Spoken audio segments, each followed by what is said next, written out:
Emergency in the dark. The emergency alert shattered the quiet of Arya Kane's research station at exactly 2:47 a.m., jolting her from the medical journal she'd been reading, her coffee going cold on the desk beside her. She was on her feet before the second beep, years of trauma response training overriding her exhaustion. Unidentified craft down in Sector 12, the automated system announced. Biosignals detected, critical status. Arya grabbed her field kit and was out the door in 30 seconds flat. The remote Earth outpost where she'd been stationed for the past 18 months rarely saw this kind of action. Most days were filled with treating miners for routine injuries or running health assessments on the skeleton crew that kept the mining operation running. Tonight was clearly going to be different. The rover kicked up red dust as she sped toward the crash site, her headlights cutting through the darkness of the Martian landscape. In the distance, she could see the glow of flames, a sickly green color that definitely wasn't normal fire. Her heart hammered against her ribs as she pressed harder on the accelerator. When she arrived, the scene took her breath away. The craft was unlike anything she'd seen before.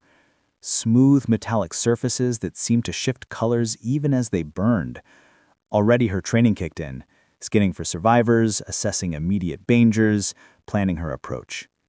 "Hello?" she called out, pulling on her protective gear. "Can anyone hear me?"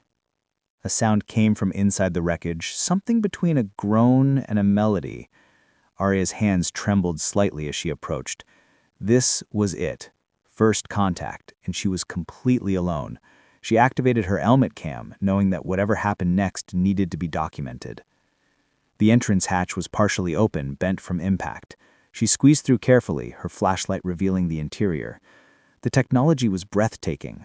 Bioluminescent panels still flickering with fading light, strange symbols that seemed to float in the air, and there in the pilot seat was her patient. Arya's breath caught in her throat. The being before her was undeniably humanoid, but distinctly alien. Her skin was a rich purple, darker than lavender, lighter than plum, shimmering slightly in the emergency lighting. She was tall, maybe 6 feet, with features that were both familiar and exotic. High cheekbones, a strong jawline, but eyes that were larger than human. A deep violet that seemed to hold galaxies within them. "I'm a doctor," Arya said slowly, not sure if the being could understand. "I'm here to help." Those remarkable eyes focused on her, and to Arya's surprise, the alien spoke in perfect English, though her voice had a musical quality that sent shivers down Arya's spine. "You shouldn't be here," the alien whispered. "It's not safe. They might come back." "Who might come back?" Arya asked, already assessing visible injuries. There was a deep gash across the alien's shoulder, purple blood seeping through what looked like bioorganic armor. "Never mind that now. We need to get you out of here. Can you move?" The alien tried to stand but collapsed back with a sharp intake of breath. "My leg, I think it's broken." Arya moved quickly, her scanner revealing multiple fractures, internal bleeding, and what looked like severe burns along the alien's right side. "Okay, I'm going to stabilize you here, then we'll move you to my medical bay. This is going to hurt, but I need you to trust me." "Trust?" the alien repeated, as if testing the word. "I am Zephyra of the Luxon Imperium, and I have just violated about 15 intergalactic protocols by crashing on your protected planet." "Well, Zephyra," Arya said, allowing herself a small smile as she prepared an injection of universal painkillers, hoping they would work on alien physiology. "Well, I'm Arya Kane, and I'm violating about 20 human protocols by treating you without proper authorization, so I guess we're even." For the first time, Zephyra's lips curved into something like a smile, revealing teeth that were just slightly sharper than human. "You have kind eyes, Dr. Kane. I did not expect that." "What did you expect?" Arya asked, carefully beginning to cut away the damaged armor to access the wounds beneath, her hands steady, despite the historic nature of what she was doing. "I expected fear," Zephyra admitted, "or aggression. Your species has a reputation for both." Arya paused, meeting those alien eyes. "And your species has a reputation for staying far away from Earth. So what were you really doing here?" Before Zephyra could answer, her body suddenly tensed, a low sound of pain escaping her lips. Arya's scanner started beeping frantically, indicating a rapid drop in vital signs. "Stay with me," Arya commanded, her voice taking on the authoritative tone she used in true emergencies. "Zafira, look at me. Stay conscious." "I'm trying," Zafira gasped, her hand suddenly gripping Arya's wrist with surprising strength. "But the pain—" "I know," Arya said softly, placing her other hand over Zafira's, feeling the warmth of her skin, the tremor running through her. "Your hands," Zafira murmured, her eyes starting to flutter closed, "from—" Her voice trailed off as consciousness began to slip away. "From a human," Arya finished quietly. "Yeah, we can surprise you sometimes. Now come on, warrior, stay awake for me just a little longer." Breaking through walls. The medical bay hummed with activity as Arya worked through the early morning hours. Zafira lay on the examination table, her purple skin creating a striking contrast against the white sheets. The sophisticated scanners Arya had requisitioned for the remote station were working overtime, trying to make sense of alien physiology that didn't quite match any database. "Your internal structure is similar to humans, but not identical," Arya explained, her voice soft in the quiet room. "Your bones are denser, your blood carries more oxygen, and there's an organ here I can't identify. It seems to be generating some kind of energy field." Zafira's eyes tracked her movements with unwavering focus. "That would be my essence core. It powers our natural abilities. Is it damaged?" Arya studied the holographic display, biting her lip in concentration. "There's some trauma to the surrounding tissue, but the core itself seems intact. Though I'm worried about this bleeding here. I need to go deeper to repair it, but that means—" "It means you need to touch me more," Zafira finished, something unreadable flickering across her face. "I understand. Do what you must." "It's not about must," Arya said, meeting her eyes. "I need your consent. This is going to be invasive and probably painful, even with the medications I've given you." For a long moment, Zafira simply stared at her, then slowly nodded. "I consent, and I appreciate you asking. Most would not have bothered with an alien prisoner." "You're not a prisoner," Arya corrected firmly. "You're my patient. There's a difference." As she began the delicate work of repairing internal damage, Arya became hyper-aware of every detail. The way Zafira's skin seemed to glow faintly under her touch, the musical quality of her breathing, the subtle scent that reminded her of ozone and night-blooming flowers. It was intoxicating in a way that made her professionally concerned and personally fascinated. "May I ask you something?" Zafira spoke suddenly, her voice strained but curious. "Of course," Arya replied, carefully using the tissue regenerator on a damaged blood vessel. "Talking might help distract you from the pain." "You were alone out here?" Zafira asked. "A healer of your skills should be in a major medical center, not isolated on a remote mining outpost." Arya's hands paused for just a fraction of a second. "That's a complicated question." "We have time," Zafira said softly, "and I find myself wanting to know you, not just as my doctor, but as a person." Something about the sincerity in her voice made Arya decide to answer honestly. "I made a mistake 2 years ago. I was working at a major hospital. There was a patient, a child. I went against protocol to try an experimental treatment. It worked, but I lost my medical license. This outpost was the only place that would take me." "You saved the child?" Zafira stated, rather than asked. "Yes, but I broke the rules doing it." "Then your rules were wrong," Zafira said firmly, "and you were right to break them. A true healer does what must be done regardless of consequences." Arya felt unexpected tears prick at her eyes.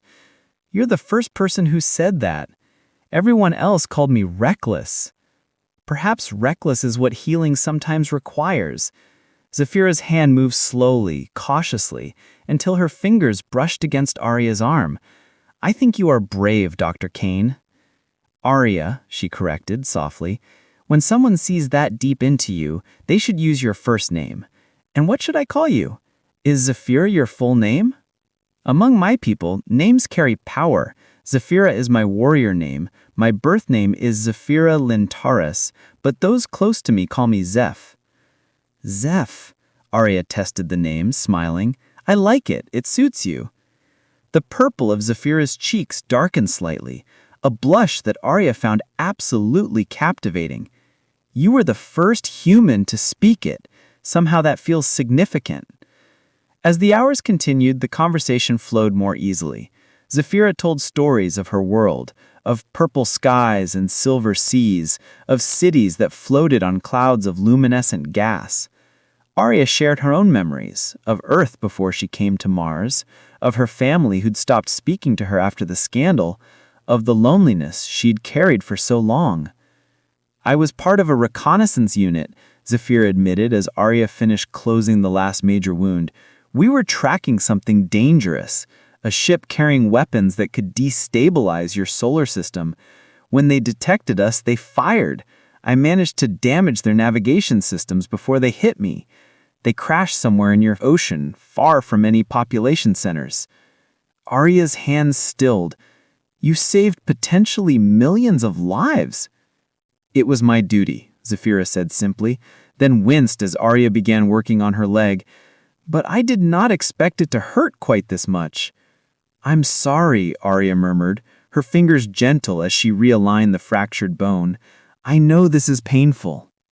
Your touch makes it bearable, Zephyra admitted, and then seemed surprised by her own words. I mean, your skill as a physician. I know what you meant, Arya said quietly, their eyes meeting, holding, something electric passing between them that had nothing to do with Zephyra's essence core. The moment stretched, neither wanting to break it until the medical scanner beeped, indicating completion of the bone regeneration cycle. Arya pulled back reluctantly, suddenly aware of how close they were, how her heart was racing. I should let you rest, she said, trying to sound professional. Your body needs time to heal. Will you stay? Zephyra asked, vulnerability showing through her warrior exterior. I find myself not wanting to be alone in this strange place. Arya pulled up a chair beside the bed, settling in with a soft smile. I'm not going anywhere. Rest now. I'll watch over you. As Zephyra's eyes drifted closed, her hands sought Arya's, their fingers intertwining naturally, perfectly, as if they had been designed to fit together. Arya sat in the quiet medical bay watching the gentle rise and fall of Zephyra's breathing and wondered what exactly was happening between them. Outside the window, the Martian sun began to rise, painting the red landscape in shades of gold and pink. Inside, two beings from different worlds held hands in the darkness, neither quite ready to name what was growing between them, but both feeling its undeniable pull. Unexpected confessions. 3 days had passed since the crash, and Zephyra's recovery was progressing faster than Arya had anticipated. The Luxan physiology was remarkable, healing at rates that would be impossible for humans. Yet Arya found herself inventing reasons to check on her patient more frequently than medically necessary. You've scanned me 4 times today, Zephyra observed, amusement coloring her melodic voice as Arya ran another diagnostic. I'm beginning to think you enjoy having me here. Arya felt heat rise to her cheeks. I'm just being thorough. Your biology is unique, and I want to make sure— Arya, Zephyra interrupted gently, reaching out to still her hand. I enjoy it too. Your presence, I mean. You don't have to justify checking on me. Their eyes met, and Arya felt that now familiar electricity arc between them. Over the past 3 days, they'd talked for hours, sharing stories, dreams, fears. The professional boundary she'd maintained had eroded with each conversation, each touch, each shared smile. I got a message from Earth Command this morning, Arya admitted, sitting on the edge of the bed. They've heard about your crash. They're sending a team to take you into custody for questioning. Zephyra's expression darkened. When would they arrive? 48 hours, maybe less, Arya said quietly. Zeph, what will happen to you? Will your people come for you? My people believe I died in the crash, Zephyra explained, pain flickering across her face. "Protocol dictates that failed missions result in disavowal. I am considered lost. To protect the Imperium from diplomatic complications." "That's barbaric," Arya said hotly. "You saved lives. You completed your mission." "I also crashed on a protected world, breaking the non-interference treaty. From their perspective, I am a liability." Arya's mind raced. "Then we don't tell Earth Command the full truth. We say you were fleeting the weapons ship, that you crashed accidentally while trying to escape. I can falsify the logs, make it look like—" "You would lie for me?" Zephyr asked, wonder in her voice. "Risk your position again, after already losing so much?" "Yes," Arya said without hesitation, "because what they do to you, the interrogations, the experiments, that's not happening. Not while I have any say in it." Zephyr sat up slowly, her purple skin gleaming in the medical bay's soft lighting. She reached out and cupped Arya's face with both hands, the touch sending shivers through Arya's entire body. "Why are you doing this for me? We barely know each other." "Don't we, though?" Arya whispered, her hands coming up to cover Zephyr's. "I feel like I've known you forever, like every conversation with you is coming home to somewhere I didn't know I was missing." "I feel it too," Zephyr admitted, her thumb stroking gently across Arya's cheekbones. "My people have a word for it. It means Charlin. It means soul match, the one whose essence resonates with your own." "Are you saying—" Arya started, her heart pounding so hard she was sure Zephyr could hear it. "I'm saying that I was sent here by fate, disguised as duty. I'm saying that these 3 days with you have meant more than the 30 years I lived before them. I'm saying that whatever happens next, I need you to know that you have touched my soul in ways I didn't know were possible." Arya's breath caught.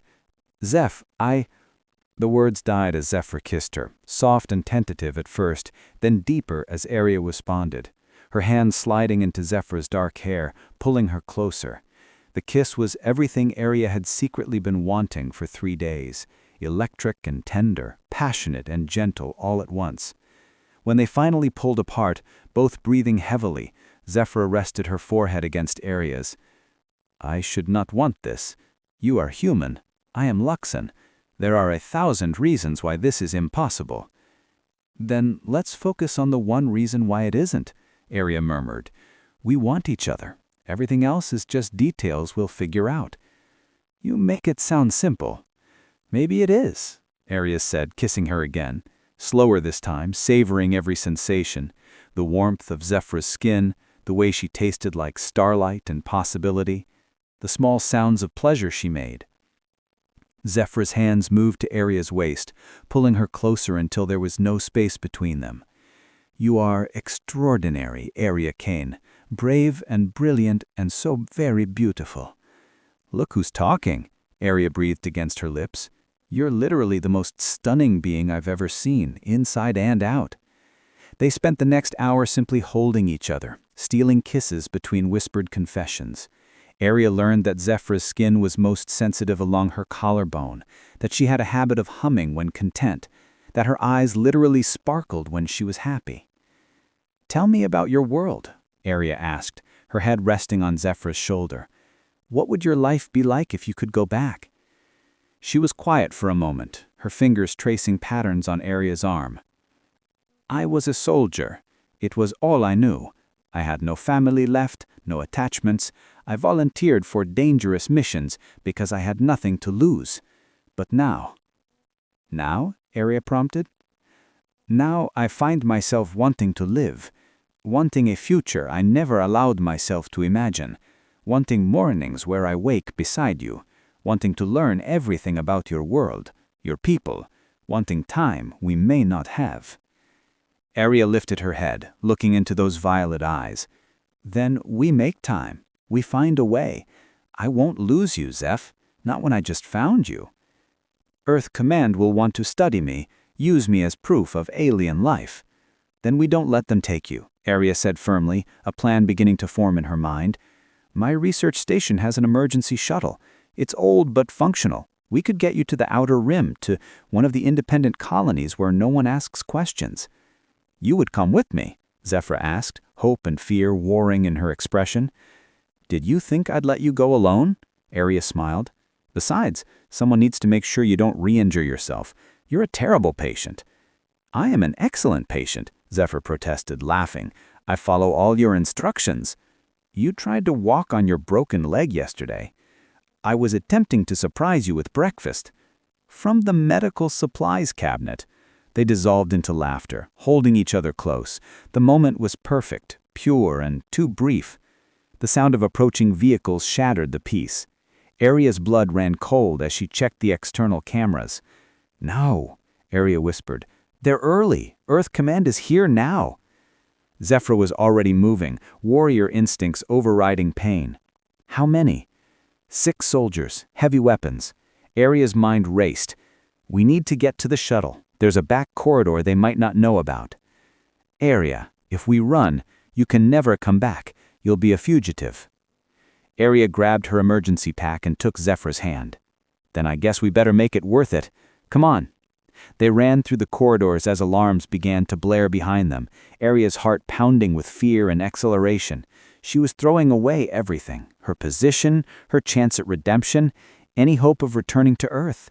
And she'd never been more certain of anything in her life. Crossing lines. The shuttle bay doors sealed behind them as Aria initiated the launch sequence, her hands flying across the controls with practiced efficiency. Behind them, she could hear pounding, shouting, the soldiers demanding entry. Beside her, Zephyra worked the navigation systems, her warrior training making her adapt quickly to human technology. 30 seconds to launch, Aria announced, strapping herself in. Hold on. The shuttle lurched upward as the bay doors opened to the Martian sky. Laser fire streaked past them, but Aria pushed the throttles forward, years of simulation training finally put to real use. They broke atmosphere within minutes, the red planet falling away beneath them.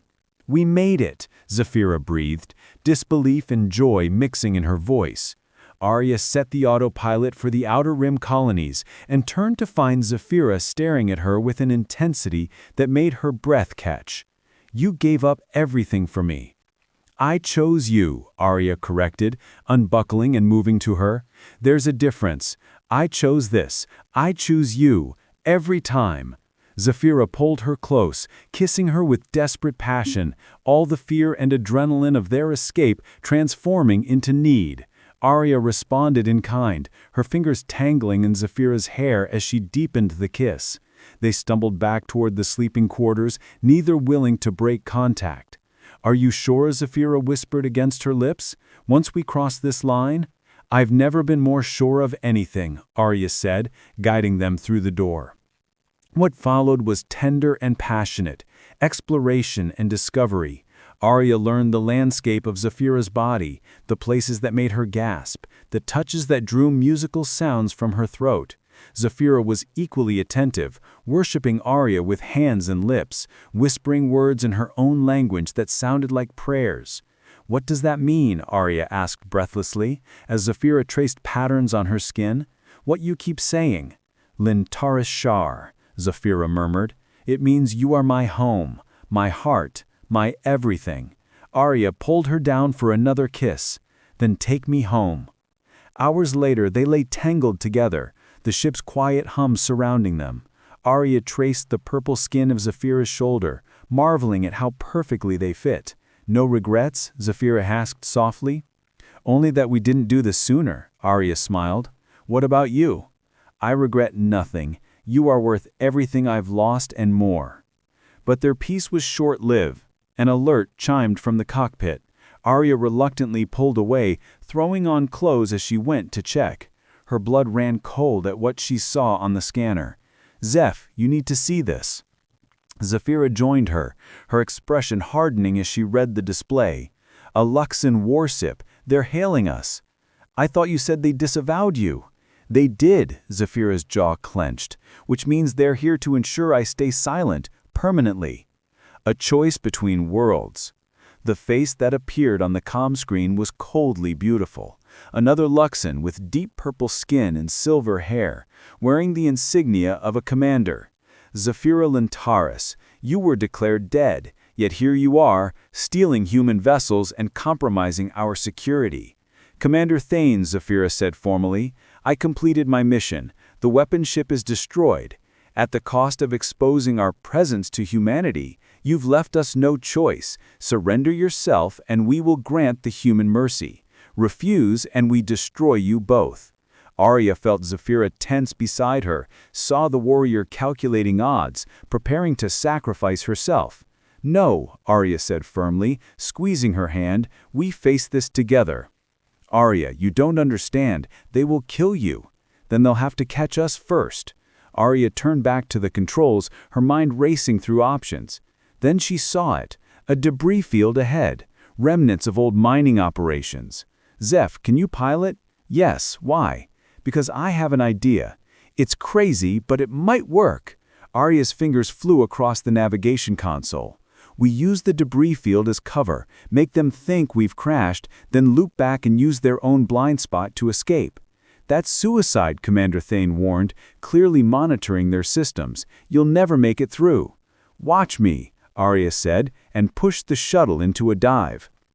What followed was the most terrifying 5 minutes of her life, Zephyra piloting with impossible skill, while Arya managed shields and systems. Debris screamed past them, alarms blared, and behind them the warship fired, determined to end this. Now, Arya shouted, and Zephyra executed a maneuver that should have been impossible, flipping the shuttle end over end and cutting all power. They drifted like dead metal while the warship passed overhead, searching. On the view screen, they watched as Commander Thane finally ordered retreat, convinced they'd been destroyed in the debris. The moment the warship jumped to light speed, Arya let out a breath she didn't know she'd been holding. We did it, Zephyra said, wonder in her voice. We actually did it. Arya laughed, slightly hysterical. Remind me never to do that again. They made it to the Outer Rim colony of New Haven 3 days later, a place where questions weren't asked and asks didn't matter. Arya used her medical skills to secure them positions at the local clinic, while Zephyra found work as a security consultant. They rented a small apartment overlooking the colony's central garden. It's not much, Arya said, watching the sunset paint the sky in shades of purple and gold. It's everything, Zephyra wrapped her arms around her from behind, because you're here. 6 months passed in quiet happiness. They built a life together, simple but full of love. Arya taught Zephyra about human culture, while Zephyra shared Luxan philosophy and combat techniques. They were partners in every sense, balancing each other perfectly. Then one evening, a message arrived. Arya's hands shook as she read it. Zeph, you need to see this. It was from Earth Command, but not what they expected. Dr. Kane, we've reviewed your case and the circumstances of your departure. The child you saved has made a full recovery, and her family has advocated for your reinstatement. Additionally, the data you provided about the weapon ship has been invaluable. We're prepared to offer you both amnesty and positions at our new Xenobiology Research Center. They're offering us a way home, Arya said softly. Zephyra read over her shoulder. What do you want to do? Arya turned in her arms. 6 months ago, I would have jumped at this. But now, I don't know. We've built something here, something real. We've built something portable, Zephyra smiled. Home isn't a place anymore, Arya. It's you. Wherever you want to go, I'll follow. Even back to Earth? Especially there. I think it's time both our worlds learned that some boundaries are meant to be crossed. Arya kissed her, soft and full of promise. Then let's go change the universe. They stood together watching the sunset, two souls from different worlds who'd found each other against impossible odds.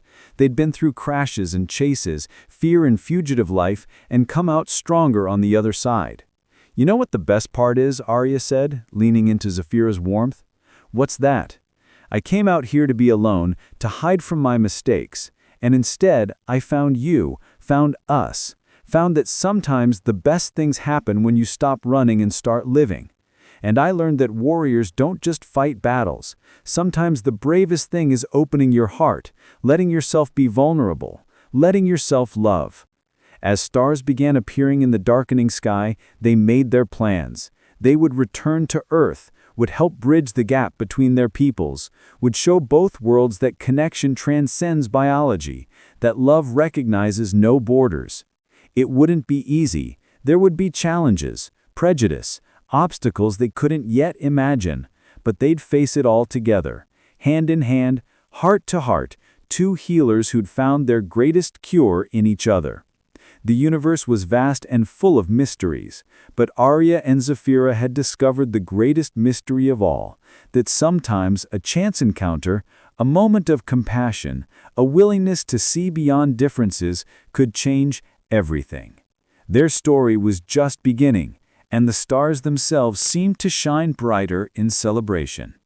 The end.